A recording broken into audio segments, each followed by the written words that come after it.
today's episode, an unidentified man sneaks into a circus at night to free all of the animals without being caught. The next day, a freed circus elephant roams the nearby city, terrified and lost, leading it to attack. Hit that like button and subscribe right now. This is the horrifying circus elephant attack on 65-year-old Maximilian. Welcome to Final Affliction.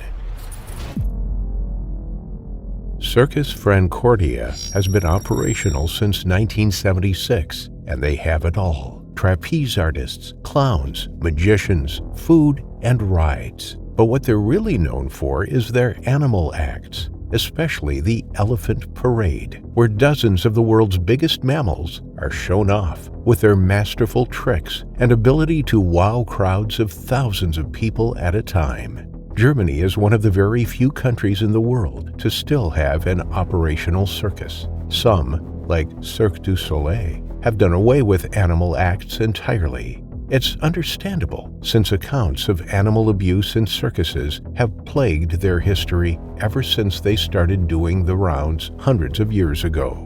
Animal activists, bringing a better understanding of what is humane and what is not, led to animals on the stage being slowly phased out of practice. The handful of places that still have animal shows are under constant scrutiny. They follow procedures and take care of their animals to the utmost degree of safety that is possible. Unlike others, Circus Francordia prides itself for its proper handling of their animal stars. June 14, 2015, was a busy night as usual for the performers of Francordia, both for the humans and the animals, that is. The animals ended their shows at 10, leaving the acrobats and clowns to continue their spectacular feats until midnight. Keeping the lions, tigers, bears, and massive elephants up any later would be disastrous. As well-trained as these beasts are, they get tired too. Their handlers herded them back to their enclosures, filling their feeding troughs as they went. Most of the men and women managing the animals behind the colossal lighted stage were in full costume. They needed to get back to their posts for the next performance, but the routine was nothing new to them by now. Within minutes, every animal had a full bowl of food and water, and their cages were securely fastened. So, with only the sounds of cheering crowds in the distance, the beasts, large and small, settled in for the night. It's somewhere in this 2-hour window that a human with nefarious plans began moving around between the cages. A man who had just been a spectator in the crowd a few moments ago slipped out of the main entrance when the final elephant parade had finished. It took him 20 minutes to work his way around the circus grounds, making sure to remain in the shadows until he reached the very back entrance. From there, you could reach the animal enclosures, a spacious area the size of a football field with a practice area at its center. On the outskirts of the fenced-off field, cages and trailers dotted the landscape. Lions growled sleepily, and every now and then an elephant would snort as they drank and ate their evening rations. The man's plan was to open every cage he could reach and to leave the gate open for them so that they could make their way to freedom. Whether or not he convinced himself that he could give the animals freedom, or maybe he just wanted to spread as much chaos by letting dozens of confused and dangerous animals loose in the streets, there's just no way to tell what the madman's thought process was.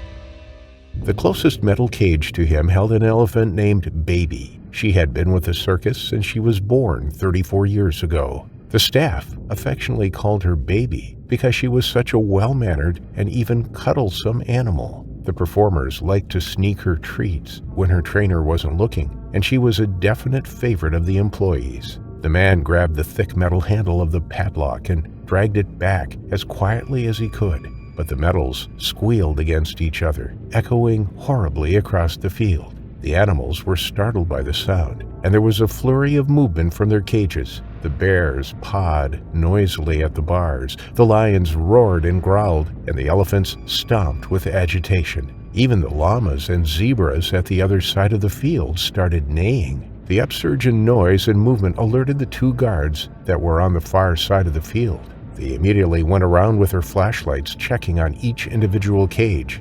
The man at Baby's cage fled into the darkness. He'd have to rethink his strategy and come back another night, maybe with some oil to grease up the noisy clasps. By the time the guards reached the middle of the field, he was already out of the main back gate. He didn't bother to snap the bolt back in place behind him. Instead, he'd only drawn the gate closed, essentially leaving it open, even though it looked locked to someone casually walking by. That's also the state he'd left Baby's cage in.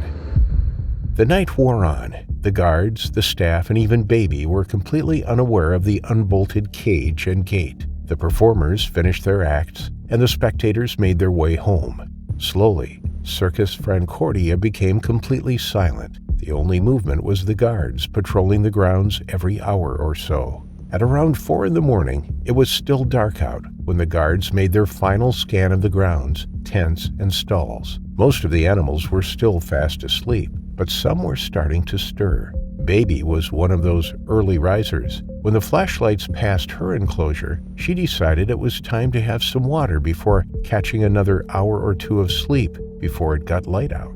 When her large frame skimmed the gate that had been open all along on her way to her water trough, it swung open with a soft whine. Baby, curious, nosed the rails with her trunk. The gate opened completely under her gentle prodding. The enormous animal was remarkably silent as she gingerly stepped out of her cage. She'd never been without a human companion outside of her holdings, so this was a new experience for her, and she inspected every nook and cranny of the ground below her and the fence behind her cage, making her way silently to the open gate that was only a few feet away. To her surprise, the gate swung open at the touch of her trunk, too. Her timid exploration had now turned into an exciting adventure, and Baby didn't hesitate to step out into the street.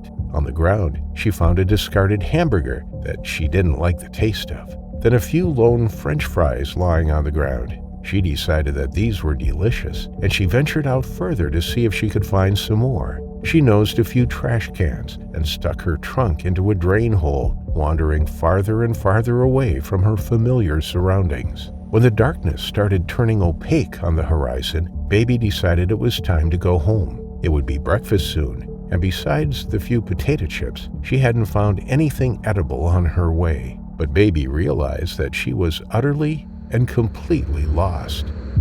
Even though she was less than a mile away from the circus, she had no idea how to get back. Starting to panic, she allowed her nose to lead her. The only friendly smell underneath the oil, tar, and concrete smell of the city of Bunchen was the scent of foliage, trees, and dirt somewhere in the distance. So she followed it, not knowing where else to go. Right on the outskirts of Bunchen, a little under 2 miles away from the circus, there is a forested area that locals like to stroll around in, and children often play games during the summer months. It offered Baby the protective canopy of the trees and a place to hide as the streets became busy with early risers on their way to work or out for a walk. It's only thanks to the semi-darkness that no one noticed the massive animals strolling through the streets. The unfamiliar smells and noises were too much for Baby. She quickened her pace when she saw the trees and hid amongst the branches, working her way deep enough into the brush to hide her completely from the nearest road. As the circus woke up and the rounds to feed the animals and clean up last night's mess began, the workers made their way slowly past the animals' cages. Baby's enclosure was at the farthest side of the field, and they'd reach her at the very end of their rounds. As the circus workers made their morning rounds, another man was getting ready to start his day. Maximilian was newly retired, and at 65, he wasn't quite ready to get out of his years-long routine of getting up early in the morning like he did when he worked as an engineer at the city's power station. This Sunday was like any other day he'd had this past year since he'd retired. He put on his walking shoes and headed out to the hiking trails in the forest behind his house. He'd usually spend about 2 hours taking a leisurely stroll, stopping only to pick up a can or a discarded newspaper that loiterers had left behind. He liked keeping his favorite route clean so much that he even carried a trash bag with him every morning to maximize his cleanup. Once he was done, he planned on stopping at a bakery for some breakfast rolls that were still hot from the oven. Whistling, he walked, Baby cowered in fear just around the next crop of trees, and at the same time, the staff at Franconia saw the open cage and the gates standing ajar. As they raised the alarm, Maximilian came around the bend and stopped mid-whistle when he looked up and saw the impossibly enormous gray animal right in front of him. Baby, almost apoplectic with fear and confusion, stumbled backwards away from the stranger, making the horrible, high-pitched noise. But she backed into a large boulder that hit her painfully behind her back legs. A car alarm went off in the distance as Baby lunged forward in blind panic, the tiny human in front of her staring open-mouthed at the huge creature rearing up on its hind legs. The elephant screeched so loudly as she reared up that the shopkeepers a mile away heard it. Her front legs hit back down on the ground with such a force that the ground beneath Maximilian's feet quaked so hard that it knocked him down on all fours. With his head down, he didn't even see Baby rushing forward, running straight at him. The next moment, a massive foot came down on Max's back. 7 tons of force bore down on Maximilian, driving him several inches into the dirt. Every organ in his chest and abdomen exploded, and every bone along his spine was shattered into hundreds of pieces. The implosion was so forceful that pieces of his lungs and heart were catapulted into his throat and out of his mouth as the crushing weight forced everything inside his body to spew out of whatever it could find. Maximilian's death was almost instantaneous. In his right hand, he was still gripping the trash bag filled with a few cans and candy wrappers. That's how his poor wife found him 2 hours later when she went out looking for him. By that time, the police had already been called about the missing animal, and they descended upon the gruesome scene. Maximilian's wife was placed under sedation and treated for shock, but otherwise there were no other victims of the frightened elephant's fight. Baby was found behind another crop of trees and boulders, hiding from the approaching horde. The policemen were wise enough to wait for her handler to coax Baby out of the brush. Baby ran to her master. The animal's relief was palpable in the air, as the creature shook so violently from her ordeal that even her big ears were quivering. The decision was made that Baby probably didn't even know she'd harmed anyone, nor did she show even the slightest amount of violence toward any of the humans that approached her. Even Maximilian's wife agreed that the tragic events were the result of a panicked and frightened animal who meant no harm. So instead of subjecting Baby to an execution, she was moved to Safari Park Stukenbrock on the other side of the country. She now lives in a wide field of her very own, with 3 other elephant bulls to keep her company. And even though police could ascertain that the cage and gate were opened by a human, judging by the men's sized footprints leading to and from Baby's cage,